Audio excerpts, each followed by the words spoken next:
estoy diciendo que sí a todos los que me están preguntando si voy a ir a debate. Yo voy a ir a todos los debates que se me planteen.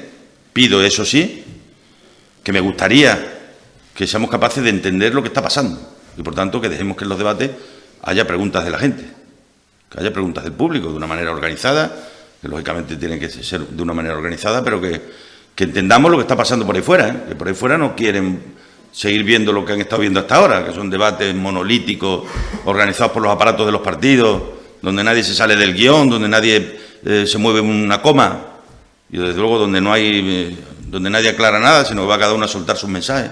Eso tiene poco interés. Lo que tiene interés es que a un problema de un ciudadano, a una cuestión planteada por un ciudadano o por una ciudadana, sepa ese ciudadano o ciudadana que responde Juan, que responde Pepe y que responde Guillermo. Es decir, ¿cómo van a intentar ustedes resolver los problemas de mi vida? No me cuenten ustedes la suya. De eso es de lo que se trata.